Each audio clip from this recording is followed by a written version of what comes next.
right, here I am, Michael Pearl, sitting here against my cupola that I'm going to put on top of that building one of these days when I get my crane up here to put it up. Been working on this project for a while, and Jared's followed me up here and's got some Bible questions that you've been asking, and I'm going to try to come up with some answers. So, Jared, what's the question you got? Hi, my name is Christine, and I had a question about the Bible verse that says that women should be silent in church.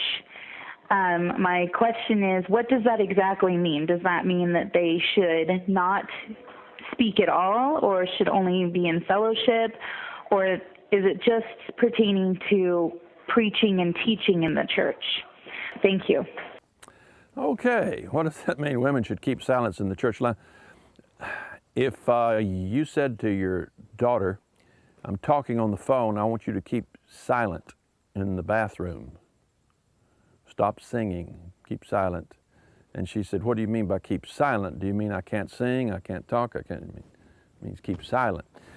So let's face the fact that when it says a woman is to be silent in the church, it's in regard to the church. Now, she can whisper to her kid, be quiet, or she can, whatever is in the context of necessary for her to function, yes, she can speak. But it goes on to say this, it says, thou shalt not suffer a woman to teach, nor to usurp authority over the man.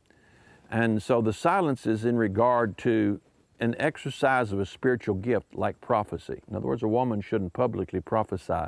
She shouldn't publicly speak. She shouldn't publicly rebuke. Can she sing? Of course she can sing. Singing, making melody in your hearts to the Lord, everyone can do that. And in our congregation, we've practiced this for years. It's no problem. The women are quite glad for the opportunity to be silent. But if, for instance, there's a mother there whose son is on the mission field, I may turn to her and say, have you heard from TJ this week? And she says, yeah. And I said, well, how's his finances? Well, he said they're holding out okay. So she's talking to me. She's not participating in the ministry of the church in any way. She's not usurping authority over men. She's answering my question. Or you may say to a woman in church, are we going to have a fellowship meal this afternoon? A woman says, yes, want everybody to place their food back in the fellowship hall. I hope you get there early and so forth, and be sure and pick up after yourself. And so that's not usurping authority or teaching or ministering in any way. We may ask for songs to be sung, and a woman may say, like 238. So she speaks like that. In out-of-church meetings, for instance, if we're just standing around talking, then women can say as much as the men can. They can reprove, rebuke, exhort. They can challenge people. They can say, I don't believe that, and I disagree with that. You can have a Bible study, a special Bible study that's not part of the church, where 6 or 8 people get together, or 3 or 4 families get together, and the women can participate too. Now, there's a principle and a rule you need to observe even in a context like that, and that is that the women should not take the leading roles. They should not go forward. They should maintain a sort of back seat to the men and let the men be the ones ruling in charge in head. Now, it's not because a woman is less intelligent than a man. It's not because she's less spiritual than a man. It's not because she's less capable than a man. It's probably because she is more capable and more spiritual and more intelligent than most men. And God's design and role is that for men to take the headship and the authority, it's necessary for the children, for their growth and their maturity and their emotional balance, for the man to take the lead. And women are great vacuum fillers. Boy, they see a vacuum and they fill it. If they didn't, their homes would be in bad straits. So a woman sees a need, she wants to move in and fill it.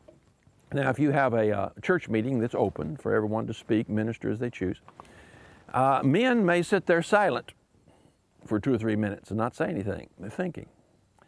They may sit for 5 minutes, and then one of them may say something and sit another 5 minutes, kind of quiet. That bothers women. They've been doing housework, they've been taking care of kids, they're multitasking, they're busy, they've got things to do, they got roast on home cooking, this meeting's going kind of slow, they jump in, they fill up the vacuum. And they may do a pretty good job, but inevitably, where women are permitted and encouraged to speak like that, the men will withdraw more and more, except for maybe a few of them, but most of them will withdraw. And the quiet types will move into the background and they'll never step forward, and then the woman starts despising her husband because he won't take the lead. And his thoughts is, why should I take the lead? She's doing a pretty good job. So it's like the man driving down the highway. He was driving, his wife sitting there beside him, and they came to a place where been narrowed to 2 lanes, and there was a confining wall here, and he's driving along, and the woman grabs the wheel. She's scared. So he takes his hand off the wheel. She starts screaming, why'd you take your hand off the wheel? He said, because you got hold of it. You turn it loose, I'll take it back. And so a lot of men, if the wife gets a hold of the wheel, they just take their hands off and they sink further and further into the background. I've seen situations where women were dominant like that, and they adopted the policy of the women keeping silent. And it took 6 months or a year, but eventually men that you'd never expected to speak, that always stood in the background, started coming forward and sharing their experience in Christ. And before you know it, the church is growing and maturing because the men in it are maturing. So ladies, you need to obey the scriptures. God's smarter than we are. And when he said a woman shouldn't teach or usurp authority, he knew what he was talking about. It has a purpose. It's all based on the nature of the man and the nature of the woman. And it is for the good of all of us. And so we obey it, not because we think women are less. In fact, we hold them high. But it's what God told us to do, and God has good reasons for it. If you would like to ask a Bible question, email us at biblequestions@nogreaterjoy.org or call at 931-805-4820.